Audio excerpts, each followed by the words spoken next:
Hey, what's up, everybody? I want to take a second. I was going to do a quick project. I was going to bring you guys along with me. If you've never heard of these Jobe Megaflow Valves, I've been using one of these for about a year, and it's worked great for cows. I was actually pretty skeptical about it at first, but after running with it a year, I've got no complaints. This thing works awesome. So we're going to put one in another tank, and I'm going to run it for the pigs. And the other thing different about this one I'm going to do is I'll put a couple insulators on top and run a hot wire across so they can't actually get in the tank.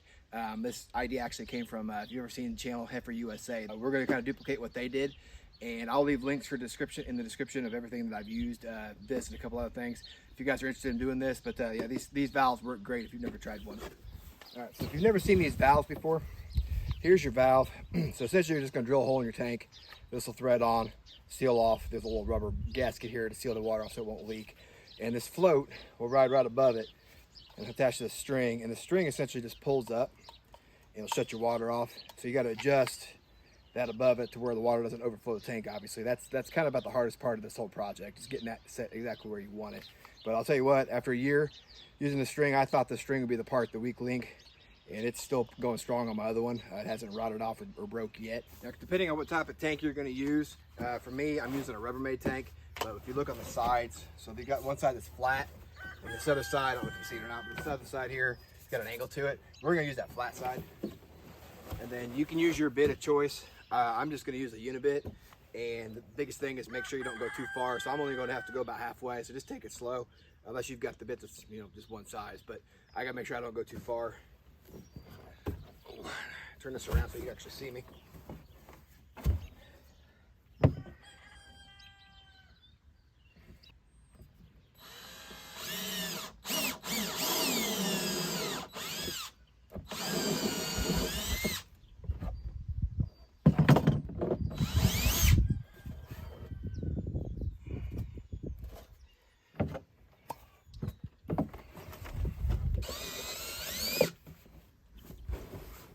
Just to make sure, see if it fits or not. A little more.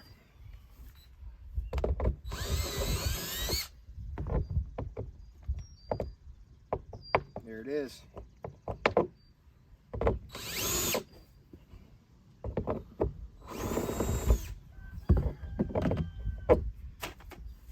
Okay. That's pretty much all there is to that.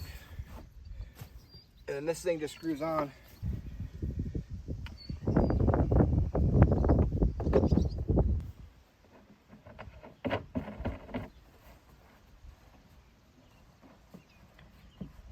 All right, so there's your valve all set and installed. What's neat about this valve too is a quarter turn, and that valve comes right off, and there's a little filter inside there. You can actually clean that out as needed, do maintenance on this, and then just reattaches. Next step here, take some Teflon tape, wrap it around our threads.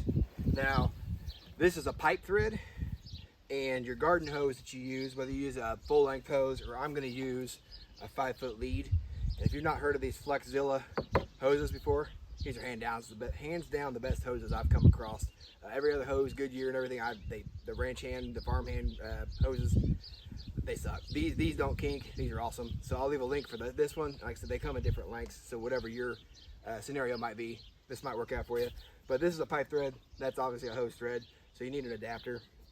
So we'll wrap some Teflon around here, hook up our adapter, hook our hose to that, and then I'm going to try a quick disconnect. And I found this on Amazon. I've not tried this yet, but it says it's the world's best heavy-duty garden hose quick connect set. So we're going to give this a shot. It was expensive, so it better work great. But it comes with your quick connect, and then it comes with 2 of your male fittings as well. So we'll see how these things work out.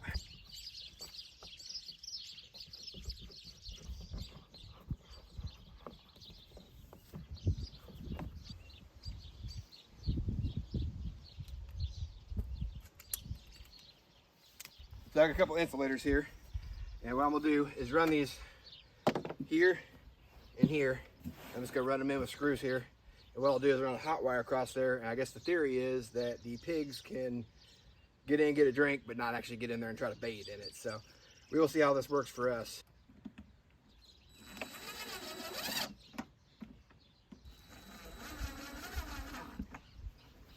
Okay, the only thing left to do is install that float, and I'll do that actually while the water's running, just so I can get that right where I want it and get that water level to come up right below the lip here.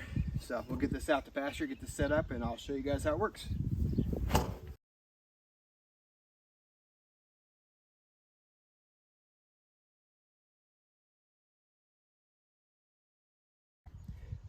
Best way I found to do this, pull this string down till you hear the water shut off. So I'm at the level I want to be, and the water's not running right there. So basically have to tie an underwater knot. This water feels good. And there it is. So now that water will stay at that level. As this sinks down, water turn back on, and that float will shut off the water valve as soon as it gets to that level. So let's see if this works out. We'll get the pigs over here and let them drink on it. Okay, moment of truth. Let's see if we can get these pigs to figure out where the water's at here. Hey, pig, pig, pig, pig, come on. Let's go, find the water.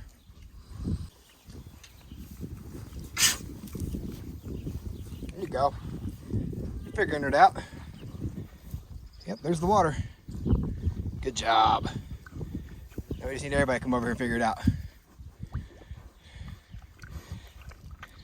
Don't shock your nose, that'll hurt. How about that? Sweet. This is much better than my other setup. Is that good? Good and cold? That's what we're after, isn't it?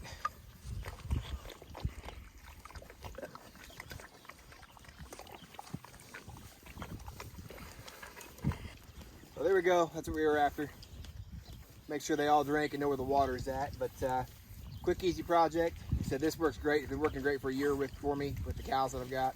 And I think it's going to be a lot better setup than my pig drinker that I had before, which was just 2 nipples hooked to steel pipes and a hose running off of it. So that water was always hot because the hose, the sun beating on the hose.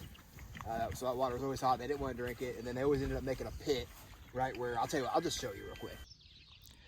So this is the setup that I've used for the last 4 years. Just 2 nipples that were hooked up to a garden hose, and steel pipe hooking them in the back. And it worked great for 3, 4, 5, 6 pigs like I've been doing. But this year, I've more than doubled what I was raising. So they fight over it. You can see they create this big pit, and I don't want that. I'll give them a wallow if they need it, but that just wasn't. What are you doing, buddy? Dude is everywhere I go, I swear. So anyways, this worked great, but the hose running across the ground, the water got too hot when the sun was beating down on it, and it wasn't working anymore. So we'll try this new trough setup, see how this works. It should be a lot better for the amount of pigs I'm raising, which right now I have 13. So I just want to bring you guys along today, let you know, show you what I was kind of working on, and I'll report back, let you know how this all works. Like I said, if you guys are interested in any of this or making this yourself, I'll leave links for everything down in the description. It is an affiliate link to Amazon. But everybody have a good weekend, a great week, and have a great day.